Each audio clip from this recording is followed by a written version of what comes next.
안녕하십니까. 오늘 사회를 맡게 된 저는 위주 한국일보 샌프란시스코 지사 편집국장을 역임했던 이광희입니다. 인사드리겠습니다. 지구상의 유일한 분단 국가로 남아있는 한반도의 통일을 위한 그리고 통일 이후를 준비하고 있는 저희 통일시대준비위원회 주최 제90차 통일시대 포럼을 위해 이렇게 찾아주신 내외 귀빈들께 감사의 말씀을 드립니다. 동장군의 심술로 굉장히 날씨가 차가운데 부디 건강에 유의하시고 제90차 통일시대 포럼의 문을 열겠습니다. 우선 국민 의례가 있겠습니다. 모든 내외 귀빈들께서 일어나 주시기 바라겠습니다. 국회에 대하여 경례. 바로 이하 국민 의례는 생략하는 것으로 하겠습니다. 모두 착석해 주시기 바라겠습니다.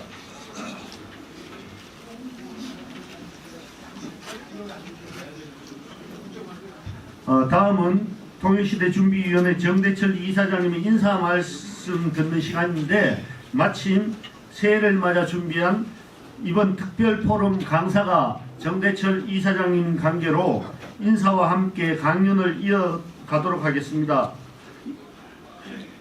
안녕하세요. 반갑습니다. 네. 오늘 날씨도 추운데 여러분들이 모여주셨습니다. 특별히 우리 권너가 고모님, 김청환 의원님, 유인학 의원님, 우리 이상민, 헌정회 회장님, 우리 유병태, 장병환 의원님, 황학수, 그다음에 우리 박지원 의원님, 박지원 지사님인가? 그다음에 천정배 의원님, 우리 최경환 의원님, 백이훈 의원님, 조 의원님, 그것도 송장관도 오셨네.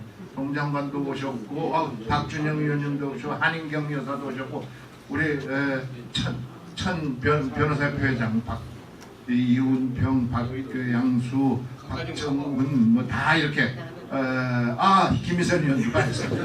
눈이 왔다 갔다 합니다. 저 뒤에 앉으신 분들은 눈이 잘 안 뵈서 이렇게 많이들 와주셔서 정말 감사합니다. 사실 우리 통일시대준비위원회가 약 30년 됐는데 열심히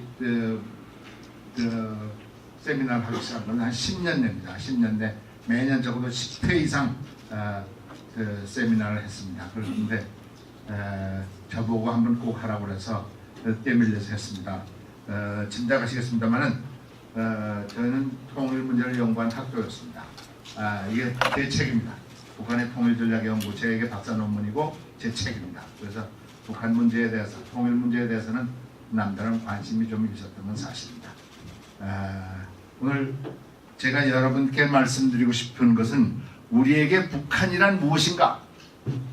라는 제목하에 크게 토픽 5개를 잡았습니다.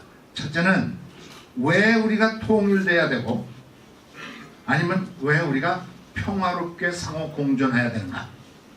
두 번째 이슈는 북한은 우리가 어떻게 보아야 하는가?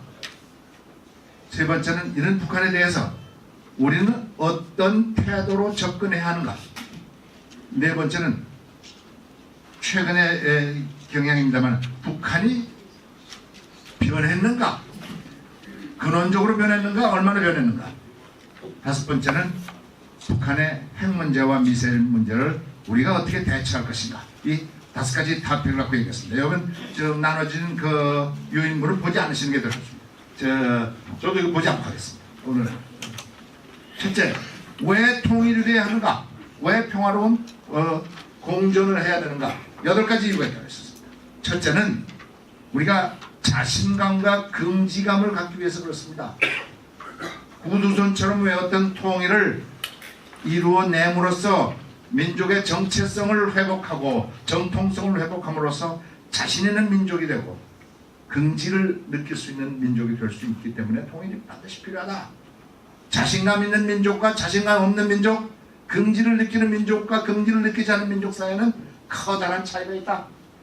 우리가 통일을 통해서 자신감과 긍지를 얻었을 때는 아마 집단 도파민이 나와서 한국 사람들은 크게 비약할 수 있는, 한민족은 크게 비약할 수 있는 계기가 될 수 있다 이렇게 생각합니다. 두 번째 이유는 국제 경쟁력을 제고시키기 위해서 그렇습니다. 소모적인 정치 군사적인 대결을 피해서 군사 비용 지금 올해 예산이 429조죠. 그런데 국방 비용이 40조 3,337억입니다. 이 40조에 되는 예산을 단 5조만이라도 딴 데 돌려 쓴다면 대단히 효과적으로 쓸 수 있다.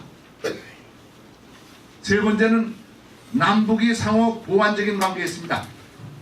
북쪽의 값싸고 질 좋은 노동력, 남쪽의 기술력, 자본동원력, 시장 개척 능력, 이것이 서로 접합이 된다면 우리가 중국으로 동남아로 인도로 가지 않고 북한을 이용해서 우리가 크게 발전할 수 있는 상호 보완 관계가 있다. 네 번째 이유, 한민족이 발전하려면 전 북방 개척이 거의 다 개척 다 했어. 아직 미개척 분야로 남아있는 것은 북방이다.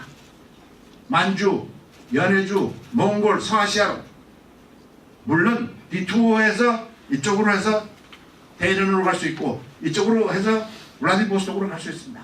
그러나 남북이 통합되고 평화로운 게 되면 부산서 대전으로, 서울로, 평양으로, 신의주로, 그 다음에 트란스 만추리아 라인을 딱 하면, 또 목포에서 대전으로, 서울로 해서 원산으로 해서 블라디보스톡 트랜스 사이베리아 라인을 딱 한다면 뭐 대단한 노릇일 것이다. 바로 이러기 위해서 통일이 되고 평화적인 공존을 해야 된다. 다섯 번째 이유는 전쟁을 방지하기 위해서 그렇습니다. 지금도 이번에 다행히도 김정은 신년사에 남북이 그래도 대화를 갖고 평창 올림픽에 참석한다고 해서 대단히 다행스러운 일이다 이렇게 생각했습니다만은 일촉즉발에 더더군다나 우리의 우방의 대표자입니다만은 도널드 트럼프, 김정은 예측 가능하지 않은 사람입니다. 그래서 언제 전쟁이 터질지 모르기 때문에 통일이 되고 또 평화 공존을 한다는 전쟁 방지가 될 수 있다. 그 다음 여섯 번째 이유는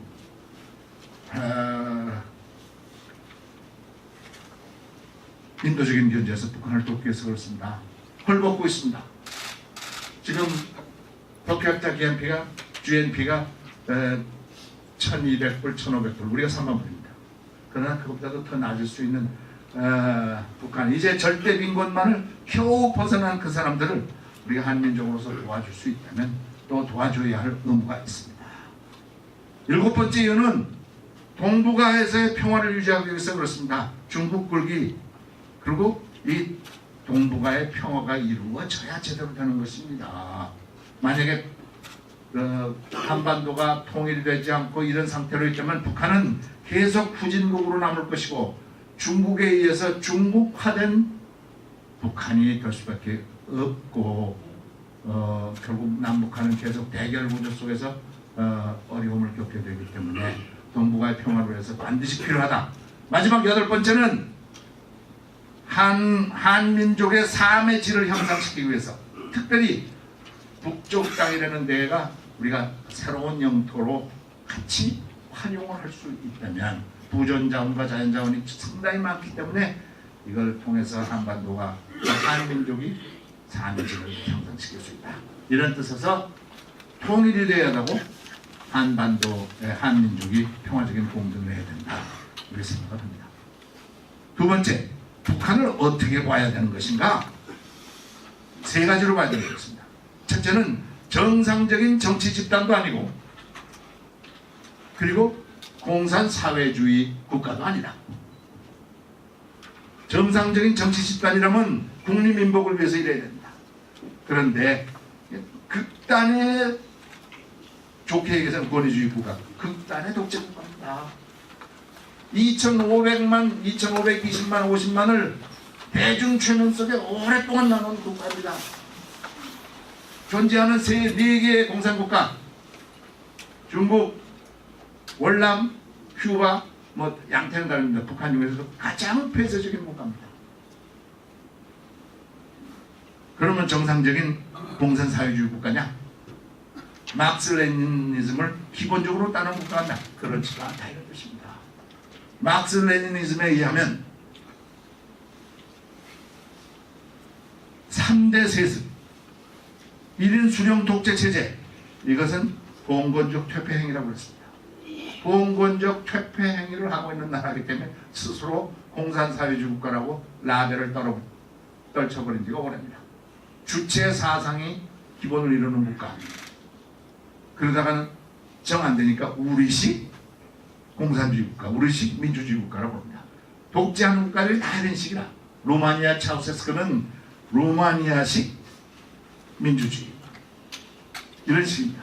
우리나라도 한때 한국식 민주주의, 박정희 체제 때 그랬습니다. 독재 체제들은 다 정 안 되면 나만 갖고 있는 우리의 체제라고 부르고 있습니다. 두 번째, 북한은 일반 정치 집단뿐만 아니라 사이비 종교 집단으로 해석이 돼야 모든 것이 가능합니다. 해석이 가능합니다. 사이비라는 것은 왜 정상적인 종교 집단이라는 것은 내세 중심적입니다. 기독교에서는 우리가 그 다음에 죽어서 천당 가는 것이 기본 논리가 됩니다. 물론 살아서도 하나님의 뜻과 주님의 뜻을 잘 찾아가야 된다. 이것이 양쪽으로 되겠지만 기본은 잘 살아서 천당. 불교에서도 죽어서 환생해서 개돼지로 태어나는 것이 아니라 귀인으로 태어나는 것이 그 핵심 논리일 것입니다. 그렇기 때문에 제대로 된 종교는 미래 중심적입니다. 그러나 현재 중심적으로 돼서 현세 재화 구복, 화를 면하고 복을 찾아오는 거의 무당화되어 있는 집단이 북한이다, 이렇게 생각했습니다. 김정일, 김일성, 김정은 신이나 교주로서 받드는 나라가 됐습니다. 그래야 모든 것이 해석됩니다. 정치 집단이 아니고 사이비 종교 집단이다, 이렇게 봐야 됩니다.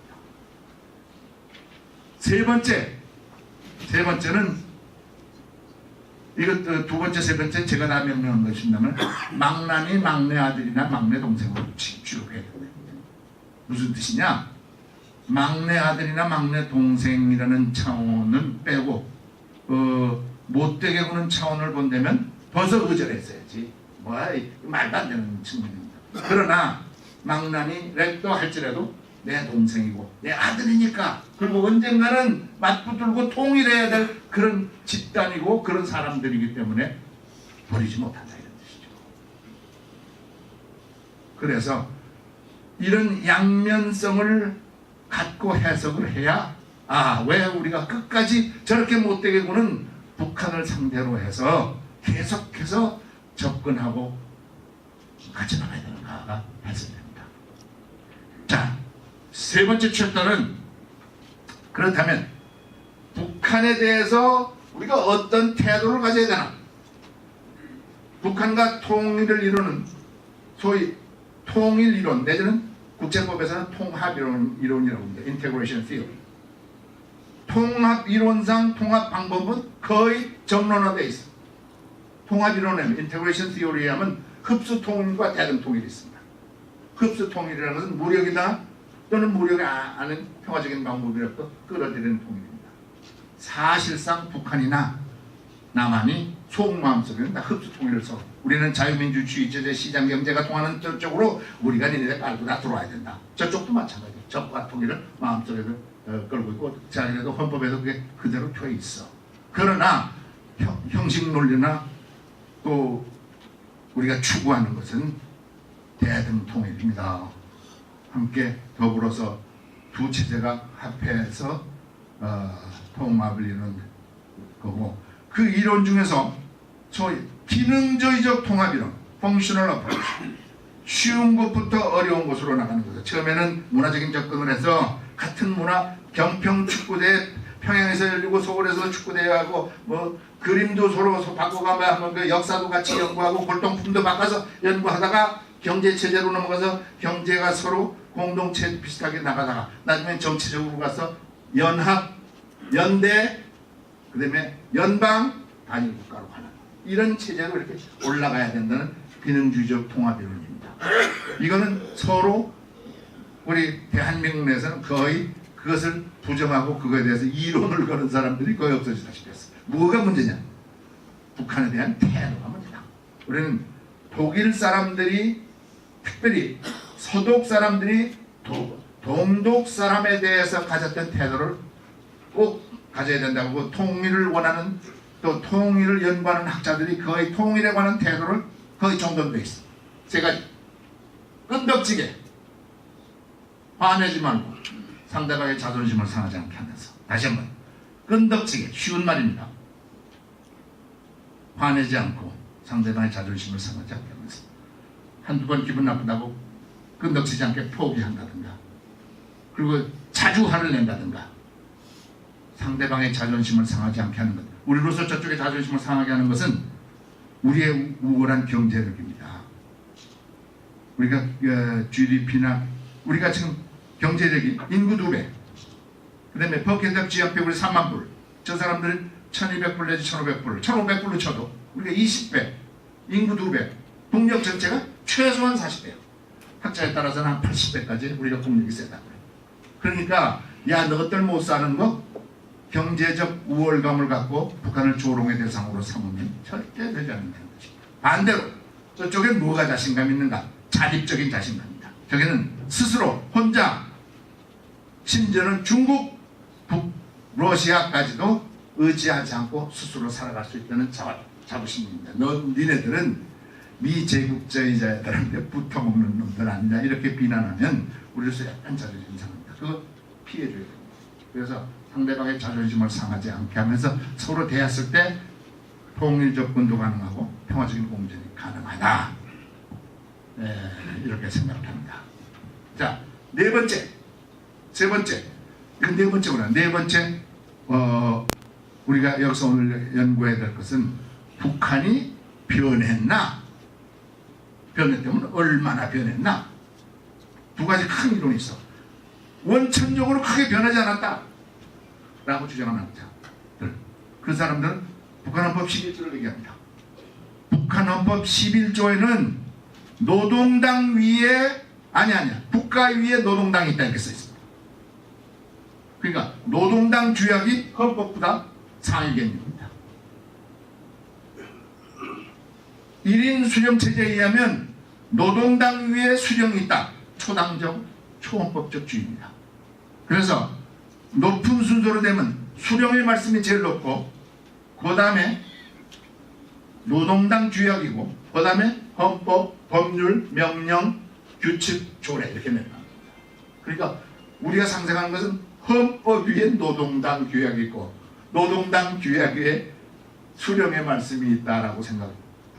이게 아직도 변함이 없이 있는데 이게 무슨 이런 나라가 변했느냐 이러고 얘기한다면 일면이 일리가 있습니다.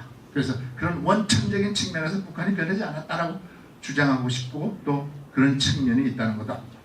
그러나 최근에 한 20년 동안에 북한이 많이 변했습니다. 특별히 경제적인 측면에서 대여섯 가지 측면에서 변했습니다. 첫째는 개방화, 둘째는 시장경제와 시장화, 기획경제가 붕괴됐습니다. 국유제가 붕괴됐습니다. 배급제가 붕괴됐습니다. 또 하나는 공적 서비스가 붕괴됐습니다. 세 번째는 개인주의가 확산이 됐고 개인재산권이 보장되기 시작하고 확산이 되고 배금주의가 확산이 됐고 자력갱생, 스스로 사회주의에서는 자력갱생이 별 필요 없지. 배금으로 다 놀아주는데 스스로 뾰족하게 내가 잘할 필요가 없으니까. 네 번째 달라지는 것은 한 10년 동안 가라앉혔다가 경제성장이 됐고 소득증대가 됐고 그래서 소득격차, 빈부격차가 심해졌고 부정부패가 만연됐어. 다섯 번째 변화는 북한 전체는 아직도 악의적인 인권 국가입니다. 최악의 국민권 국가나 어느 측면에서의 인권이 향상됐습니다.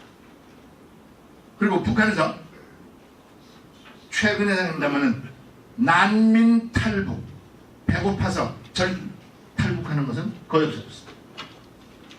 여섯 번째는 북한의 군사적인 변동 가능성이 있습니다. 하나씩 설명하겠습니다. 개방화. 개방은 언제부터 시작되느냐? 1990년대 대기근이 있었습니다. 94, 5, 6, 7 이때 심지어는 100만 내지 200만, 심지어는 어떤 사람 학자들은 300만이 아사했다. 이때 살기 위해서 국경을 넘기 시작합니다. 그래서 살기 위해서 국경을 넘는 것을 어떻게 쏠 수도 없고 말리지 못합니다. 그게 개방의 한 계기가 됐습니다. 그래서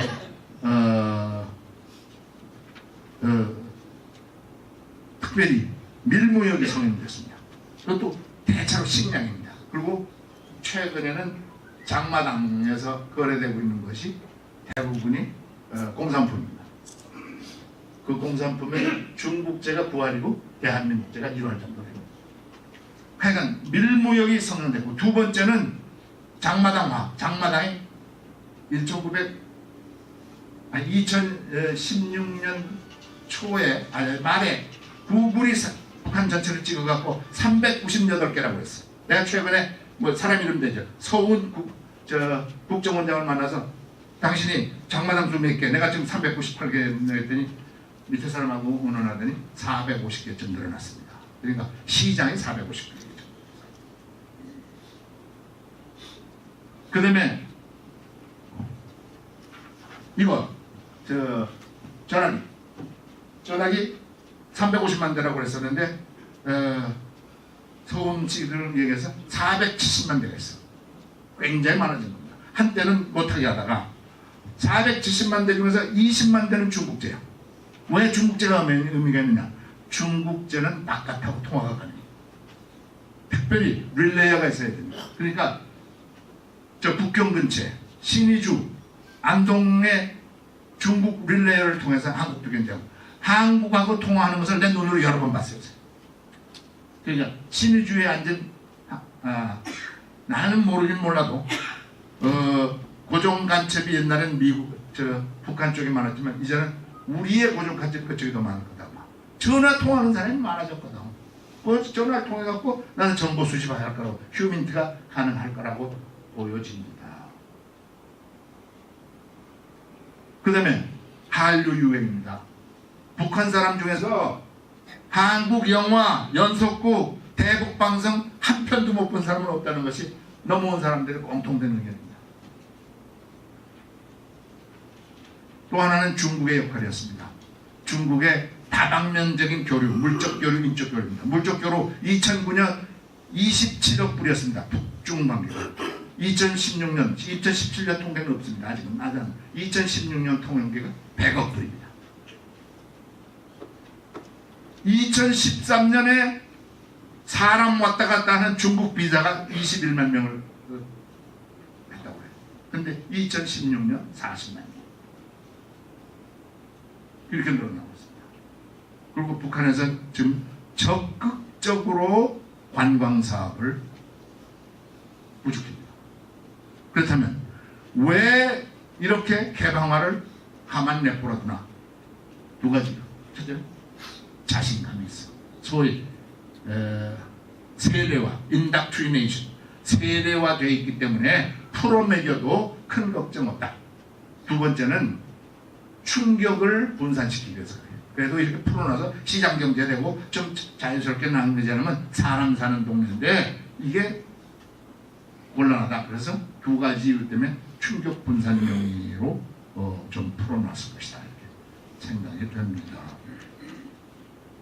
크게 두 번째는 시장경제화, 그 다음에 기획경제가 무너지고 배급제가 무너지고 국유제가 무너지고 공적 서비스가 거의 쇠퇴했는데 지금 거의 기획경제가 무너지고 시장경제가 됐습니다.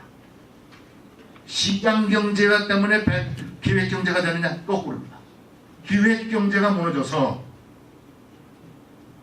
그러니까 배급제가 무너지고 국유제가 무너져서 생산과 소비를 기획할 수 없는 상태가 되니까 애안으로 시장을 어쩔 수 없이 인정하게 되고, 살기 위해서 시장을 인정하고, 그게 최근에 450개까지 이루어졌다. 작은 시장들은 물론 동네에서 쓰는 시장들은 더 많다라고 보여집니다. 지금은 부동산 거래도 사실상 인정합니다. 고시 가격이라는 것이 없어서 시장 가격으로 되고 있습니다. 거기다가 지금 북한의 식량 조달이 우리나라 학자들, 북한 학자들이 12분지 8 장마당에서 해결됩니다. 4분지 3, 12분지 3 이게 배급제입니다. 이 배급제 받는 사람이 누구냐? 군인, 경찰, 항공. 그 다음에 나머지 12분지 1 텃밭에서 식량 조달합니다. 북한에서 이제 노동도 주고 사고 팝니다.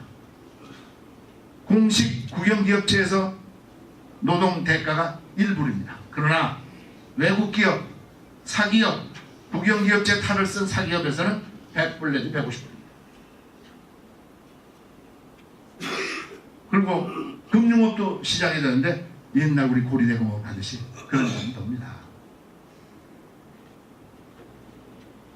그 다음에는 개인주의가 각자 고생할 수밖에 없기 때문에 개인주의, 이제 집단주의라는 것은 다 날아갔어요. 자본주의 하에 시장화된 데서의 개인 재산권 정도는 아니지만 거의 비슷하게 개인 재산권이 인정되기 시작했습니다. 아까도 말씀드렸습니다만 사회주의에서 자력갱생이라는 의무가 없습니다. 배급해서 다 나눠주는데 혼자 죽불나게 일해서 일한 만큼 노동력에 대한 대가를 받을 수 있다는 개념이 없던 사회에서 자력갱생이라는 건 의미가 없었습니다. 그러나 1990년대 대기근 때 나라 믿고 수령 믿고 있었던 친구들은 다 굶어 죽었어요.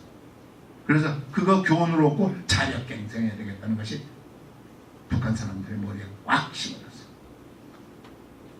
북한에서 수령당 요새 따지잖아. 거의 없어졌어요.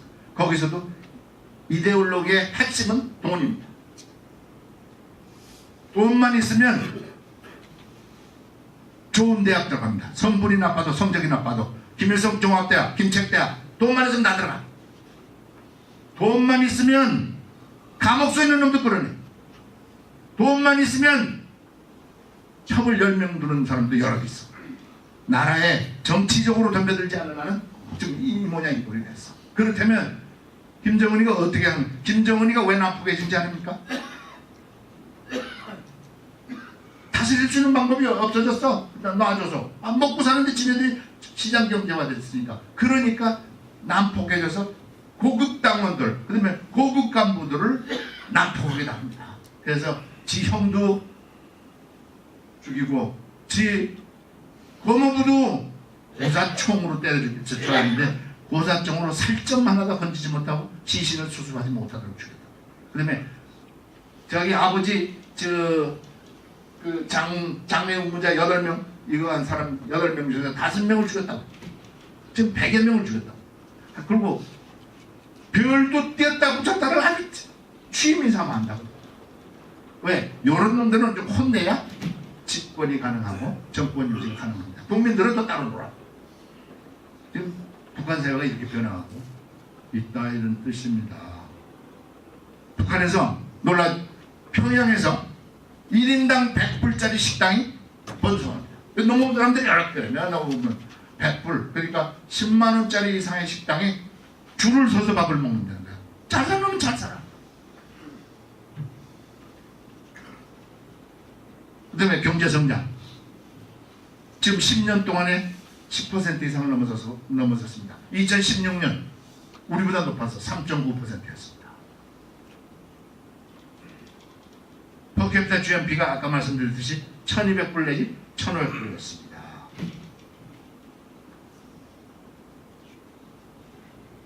그리고 빈부격차가 두 계층입니다. 시장을 이용하는 사람과 시장을 이용하지 못하는 사람.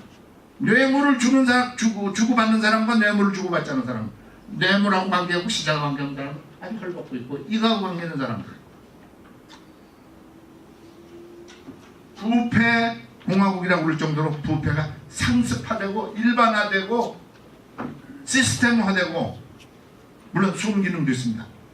부패로 인해서 시장 경제가, 왜 그러면 시장 겉으로는 그러면 시장 경제에 와서, 시장에 와서 고급 공무원들이나 간부들이 와서 우물우물하면 네, 못 줍니다. 이게 아주 상습화되고 너나 또 다 그렇게 할 수밖에 없는 이런 상황이 됐다는 것은 부패지수로 2013년이 177개 국가 중에서 177위, 2016년 183개 국가 중에서 182위, 꼬발이 나는 면에 만나 누가 어떤 국가가 183인지 그걸 내가 체크를 안 해봤는데 참 이거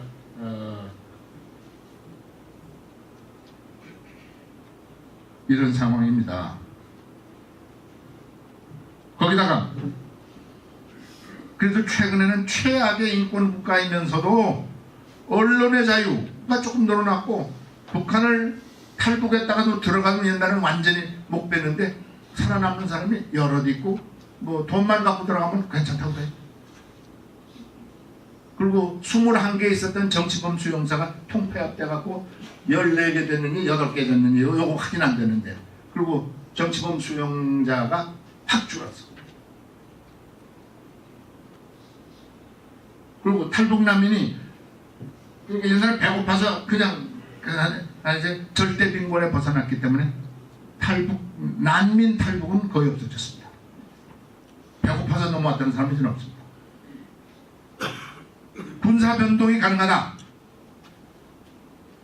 아까 말씀드렸듯이 김정은이의 예측 가능하지 않은 성격과 트럼프에 대해서 전쟁 가능성이 한시 있다라고 보여주는 건 사실입니다. 그렇기 때문에 우리가 조심해야 됩니다. 물론 군사 쿠데타 가능성도 충분히 있습니다. 학자들이 보기에 군사 쿠데타도 가능하다. 저렇게 못되게 구는 거 군사 쿠데타도 가능한데 그 체제가 그냥 넘어있어서 자 그러면 이만큼 개방됐다. 경제적인 측면에서 개방됐다는 측면을 여러분한테 강조해서 말씀드렸고 그 다음엔 북한 핵과 북한 미사일을 우리는 어떻게 다루는 건가 이 문제에 대해서 북한 핵의 대처 방안이 7가지가 있다고 했습니다. 첫째, 평화적인 해결 방법, 외교적인 해결 방법입니다. 대화를 통해서 우리가 주장하는 말인 것입니다. 육자회담, 북미회담, 남북회담 요새 하고 있는 것 이런 겁니다.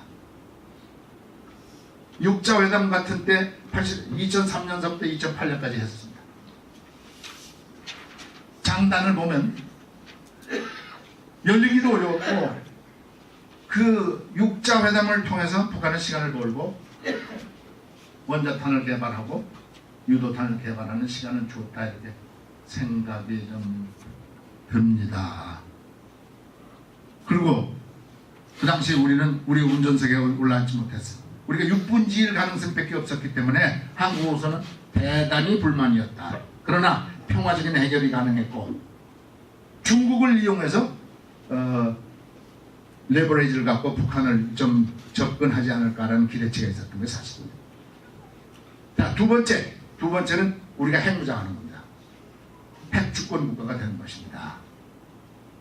우리가 지금 플루토늄 갖고 뭐 혹자는 3개월 또는 6개월 1년이면 핵탄두를 만들 수 있다고 합니다. 핵탄두를 만들어서 냉전시대 미국처럼 니네 우리 쏴? 우린 더 큰 것으로 니네한테 응징보복할 수 있다는 응징적 디터런스, 억제 능력을 가져야 되는 것입니다. 이 응징적 억제 능력을 핵무장하게 되면 자주적으로 문제를 해결할 수 있게 됐습니다. 또 심지어는 중국과 일본이 앞으로 관계없이 국력을 크게 갖고 한국을 위협할 때 우리가 핵무기를 갖고 있으면 상당히 발언권이 괜찮아질 수도 있습니다. 북한을 향해서 세 번째는 야 우리가 직접 니네가 쏘면 우리 쏴. 우리가 더 큰 거 갖고 있어. 그래서 저 응징적 억제력을 갖고 있고 한반도 주변에 이런 영향을 줄 수 있습니다. 야 오죽하면 한국이 저거 핵탄두를 만들었겠느냐. 우리가 좀 나서서 이거 좀 수습해 줘야 되겠다라는 한반도 주변의 여론을 우리 쪽으로 비핵화 쪽으로 가져올 수 있다는 점이 있습니다. 이게 장점입니다. 단점은 실현 가능치 않아. 우리가 지금 실현 가능하려면 요즘 미국의 맥메스터 같은 사람들은 한국과 일본이 핵무장해야 가능성이 있다 라고 얘기를 했지만 사실 어려운 얘기야.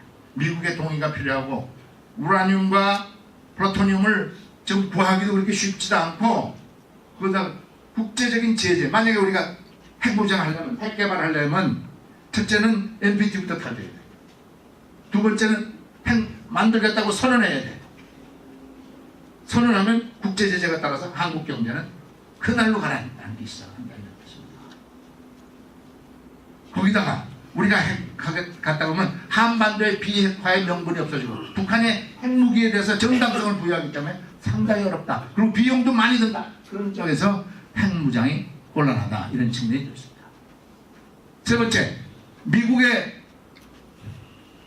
전술핵을 다시 들어온 거. 1991년 한때 많을 때는 내가 CIA 통해서 보니까 약 200기가 여기 대한민국에 있었어. 190몇 개가 있었다고 보는데 다 갖고 나갔지.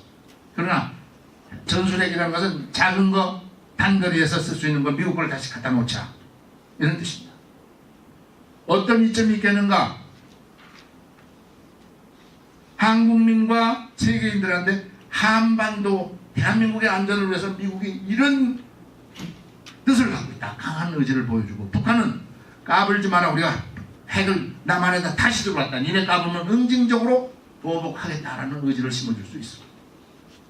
그러나 반대로 그럴 가능성이, 실현 가능성이 없고, 두 번째는 아까 이것도 비핵화해야 되는데 비핵화 명분, 북한이 핵 가진 것을 정당화시키고 비용이 많이 들고, 그래서 옳지 않다, 이런 뜻입니다. 네 번째는 근원적으로 한반도 통일을 가져옴으로써, 꿈 같은 얘기죠. 통일을 가져옴으로써 북한의 핵 문제를 원천적으로, 또 북한의 미사일 문제를 원천적으로 해결하자. 이건 근원적인 해결이고 장기적인 해결이고 상식적으로 제일 좋은 방법이야. 그러나 실현 가능성이 높고 너무 시간이 많이 걸리고 다른 방안에 대해서 거의 소홀해지는 결과를 가져온다. 다섯 번째는 미사일 방어 체제입니다. 미사일 방어 체제를 해서 미사일 가서 요새 미사일 방어 지금 BMD, Ballistic Missile Defense, 이거는 탄도 무기로서 탄도 무기를 쏘는 발라스틱 미사일. 그냥 MD는 미사일 디펜스는 탄도는 아니고, 한국은 그동안까지 박근혜 정권의 우리 쪽에서 KAMD, 한국산으로 한국 방위 체제를 갖다고 쭉 그러다가 오늘 박근혜 대통령이 휙 돌아서서 사드를 뒤로왔는데, 사드는 BMD, 미국 거 갖다 뒤로나서 바꾸면 왜 바꾸고 어떤 이유에서 바꾼다는 설명도 없이 박근혜 대통령이 그 박근혜 대통령과 그때 무슨 정당 이름이 뭐지? 나 잊어버렸네. 한나라당이 그렇게 하루아침에 바꾸는 데 설명도 없이 야당이 좌왕우왕한 겁니다. 사실은 그건 구체적으로 설명하면 KAMD 하려고 그러다가 BMD로 한국형 방위체제를 하려고 그러다가 미국 방위체제로 넘어간다고, 그런 것을 갑자기 바꾼 때문에 야당도 그때 이렇게 바꿨기 때문에 우리가 좌왕우왕하고, 사드, 그러니까 사드, BMD 중에서 THAAD, 사드, 그 다음에 팩3, 즉 팩 1, 2, 3가 있습니다만 팩3가 지원됐고, 그 다음에 SM3 이런 것이 다 BMD, 다 미국 거들이죠. 미국 걸 뒤로 온다 이렇게 되어 있는데, 이 단점은 아까 말씀드린, 장점은 방어체제입니다. 방어체제이기 때문에 국제적인 여론을 우리 쪽으로 끌어들이기 쉽고, 그리고 북한에 대해서는 니네 까불어? 니네가 쏴? 우리 공중에서 요격해갖고 성공 못하게 시킨다는 자신감과 그쪽에다 선포하는 것이 되는데, 이게 정확도가 떨어져요.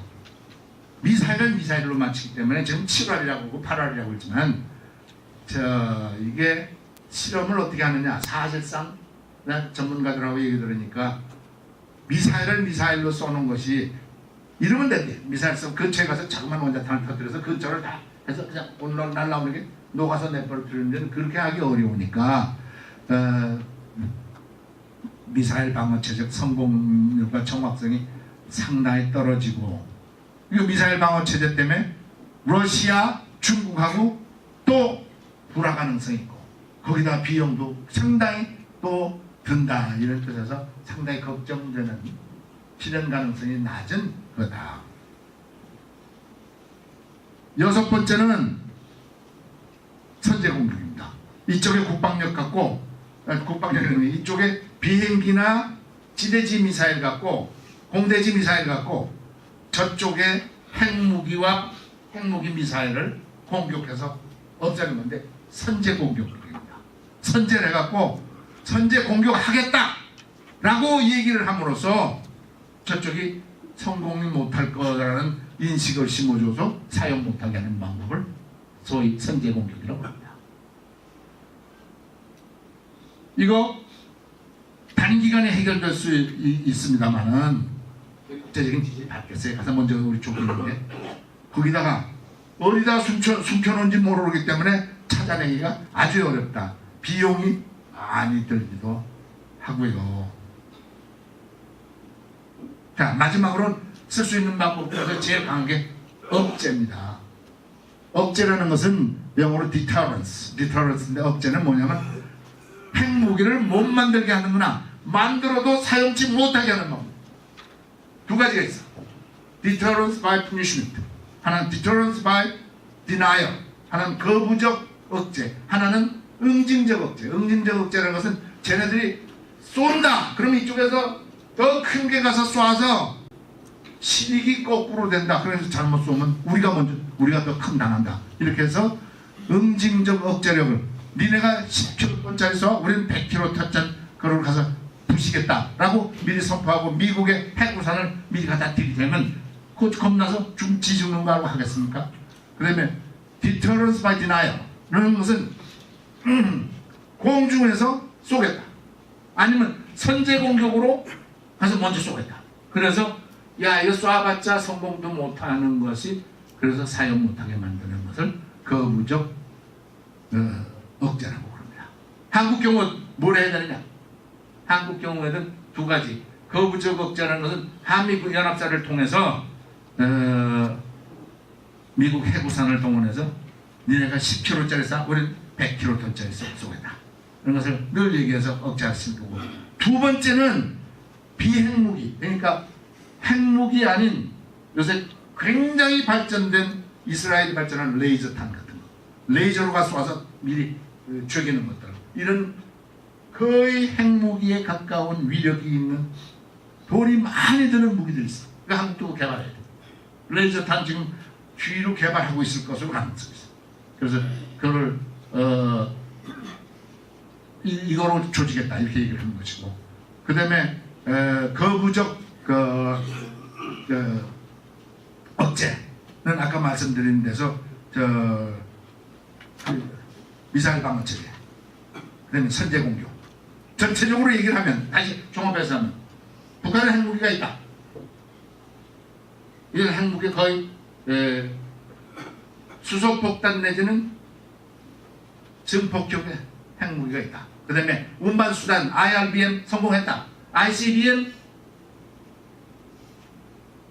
애기권 재진입을 이번 3월달까지는 성공할 것이다 라는 것이 공통입니다. 그렇다면 이제 아까 못 만들게 하는 데는 틀렸어요. 거의 보유하고 있다고 보기 때문에 억제 능력밖에 없고, 그래서 이 억제 능력도 응징적 억제 두 가지, 미국의 한미연합선을 통해서 핵우산을 과시함으로써 저쪽에서 쏘지 못하게 만드는 방법, 또는 레이저 무기도 비핵무기, 비대칭적 무기를 갖고 저쪽에 엄포를 놔서 소용 못하게 하는 방법, 그 다음에 미사일 방어 체제, 선제 공격을 엄포를 놓으면서 못해야 된다. 그러나 이 억제, 우리의 입장으로서 이것뿐만 아니라 항시 우리는 평화적으로 이번 남북회담처럼 대화를 통해서 한반도의 비핵화를 위한 노력도 하겠다. 그러면서도 이것도 유보해야 돼.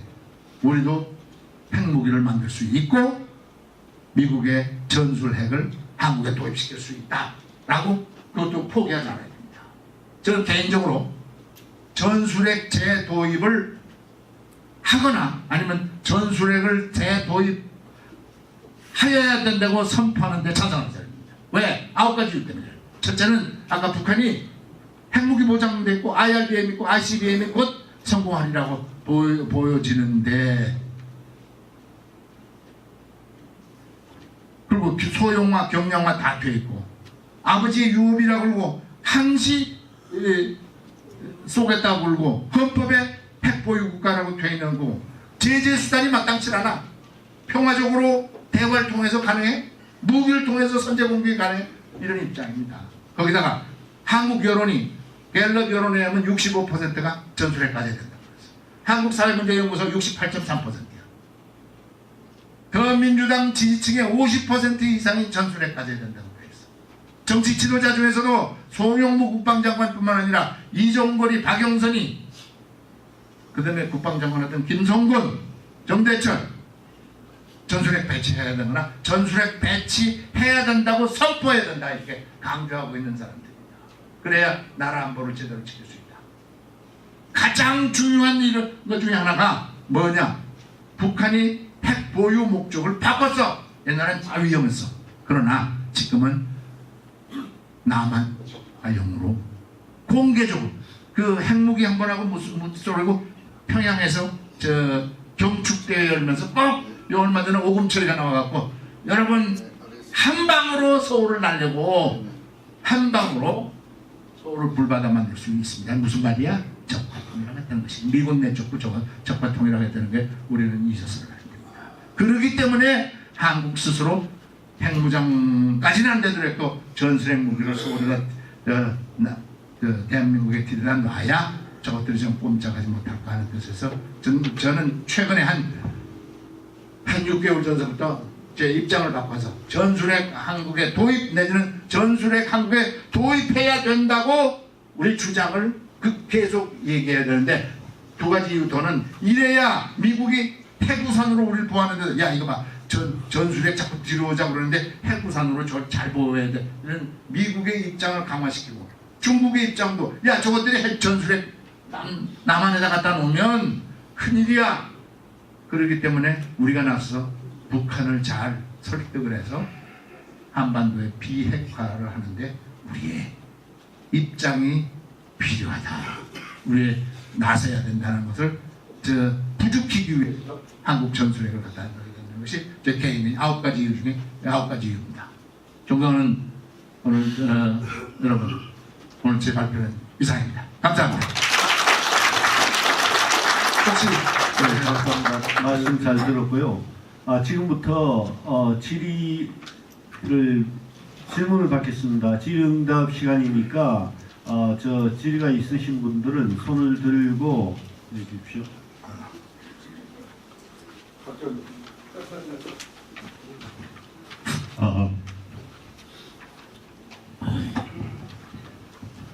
선배님들 새해 복 많이 받으십시오. 오늘 우리 정대철 박사가 저렇게 명강을 했는데 왜 대통령이 안 됐을까?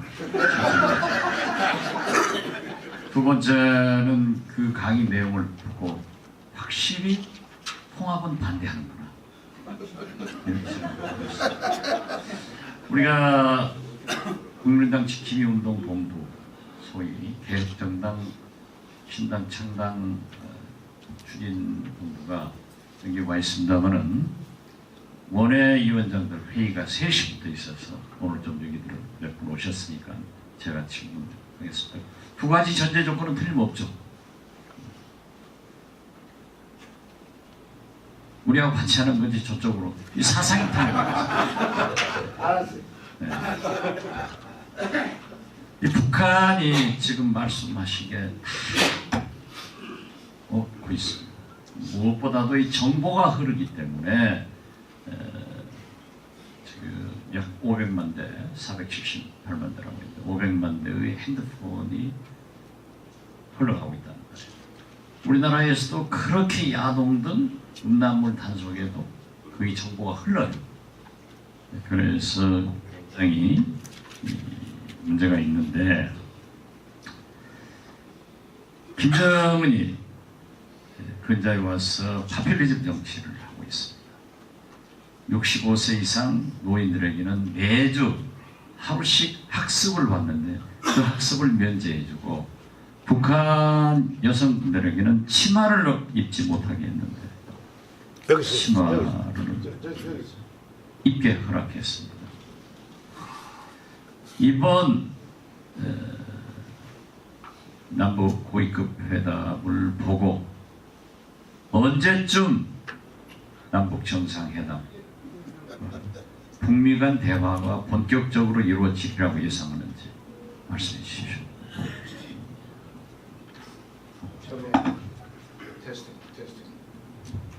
테스팅. 오늘 통일 문제, 통합 문제를 물으셔서 내 소신을 물으시길래 대답 안 할 수가 없게 됐습니다. 첫째는 3가지 이유로서 통합은 어렵고 숙고해야 된다. 첫째는 정당이나 정치적 식견을 같이 하는 사람이나 정치 철학을 같이 하거나 비슷한 사람끼리의 집단이다. 그런데 바른정당과 국민의당은 정치적 식견과 정치 철학이 많이 다릅니다. 한쪽은 산업화 세력이라고 볼 수 있고 한쪽은 민주화 추구 세력이라고 볼 수 있습니다. 저쪽 권위주의적 정권과 같이 나아가다가 우연히도 탄핵이라는 것과 때문에 공통분모가 생긴 집단입니다. 우리는 민주화 세력의 이 나라를 좀 더 민주화하려면 다당제 민주화, 다당제 정당 제도를 추구해야 제도를 된다라고 생각했던 집단입니다. 그리고 저쪽은 보수로만 끌고 가려고 돼 있고, 그래서 지금 만약에 통합을 한다면 보수화되고 궁극에 가서는 요새 뭐라고 자유한국당, 자유한국당하고 야당 연대를 해서 더민주당하고 대결 구조를 갖자는 것이 기본 구조입니다. 그런 경우에는 우리는 다시 해제해야 될 상황이 올는지 모른다. 그래서 통합을 하면 안 된다. 저는 기본적으로 제가 생각합니다. 지하에 계신, 하늘에 계신 우리 선친이 내가 기도를 하면서 묻습니다. 그쪽 세력하고 하는 거 어떻습니까? 하지 마라. 이런 것 같은 느낌이 이게 기본적인 솔직함입니다. 두 번째는 총선 민의 배반입니다. 다당제로 만들어 놓고 이 다당제 민주주의로 굴러가야 된다라고 요청한 총선 민의가 이거로서 날아간다. 세 번째 이유는 촛불 민심입니다. 이 시대의 시대적 소명이 촛불로 인해서 과거에 나빴다는 것을 전부 다 좀 빼버리고, 이걸 적폐라는 표현인데 꼭 옳은지를 모르겠습니다. 그래서 개혁을 통해서 이 나라를 좀 더 민주화 쪽으로 끌고 가라는 것이 국민 내지는 하늘의 명령이다. 그런데 저쪽으로 가갖고 그게 쉽고 가능한 건가? 가능하다면 도리어 민주당 쪽하고 협치를 해야 개혁 쪽으로 가는 거예요. 저쪽이 좀 민주당이 좀 오만해갖고 120석 갖고 정권을 그대로 유지하겠다고 좀 그런 모양인데, 그 좀 착각이라는 그런 생각도 들고, 협치를 한다면 우리 입장으로서는 저쪽을 도와줘서 개혁과 적폐 청산이 적당한 표현은 아닙니다만은 여간 잘못된 것을 뭔가 뽑아버리고 좋은 방면으로 갈 수 있도록 우리가 같이 추구해야 되는데 통합을 통해서는 이루어지기 어렵다. 이렇게 3가지 이유 때문에 저는 통합을 신중하고 해서는 안 된다라고 생각. 그것보다도 그저 과정의 문제는 이걸 통합을 추진했던 존경하는 안철수 대표가 저한테도 얼마 전에 불러서 정책연대나 선거연대인데 하지 마십시오 그러더니 뭐냐 하루아침에 뒤집어서 지금 나도 혼란이 왔는데 이걸 참 신중하게 해서 저쪽하고 통합하면 억지로 다른 것끼리 통합돼서 어려운 순간이 온다는 것이 내 개인적인 생각에서 대단히 신중해야 된다고 생각하고, 두 번째 남북 정상회담은 그리고 또 한 가지 붙으면 다른 것 중에 하나가 이게 남북 문제입니다. 지금은 사실 햇볕 정책을 앞세울 만큼 남북이 화해하고 남북이 공통점이 많아진 건 아닙니다. 지금으로서는 우리가 강경하게 나가야 되고 단지 평창올림픽 때문에 저들을 받아들여서 올림픽을 순탄하게 끝마쳐야 될 점이지만 햇볕 정책보다는 강경하게 유엔 대북제재, 미국의 대북제재와 손을 같이 잡고 한반도 비핵화, 북한의 비핵화를 위해서 같이 노력해야 될 그런 국면에 돌아 있는 것이 사실입니다. 그래서 우리가 그쪽을 따라가야 된다. 저는 그렇게 생각을 하고 있는 사람입니다. 그러나 언제나는 평화적인 대화도 방기해서는 안 된다.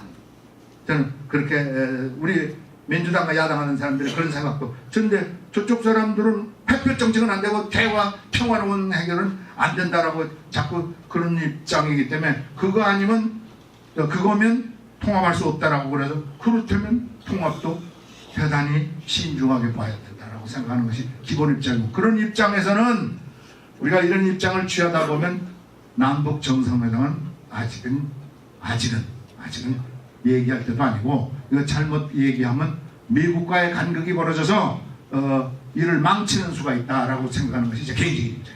그래서 잘 돼서 비핵화되고 가능성이 있을 때 남북회담을 통해서 야 비핵화 딱 이렇게 도장 찍는 순간이 올 때쯤 남북 정상회담이 이루어져야 된다는 것이 제 개인적인 소신이고 생각입니다.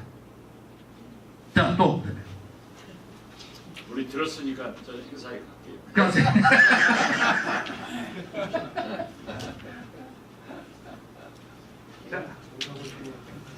박지원 선생, 햇빛 정책이 성공한 거예요, 실패한 거예요, 어떻게 된 거예요? 아니 그 나중에 거기서 토론하죠. 그러면 없습니까? 이걸 마칠까요? 예, 감사합니다. 사진 촬영이 있을 예정입니다. 앞으로 나와주시기 바랍니다.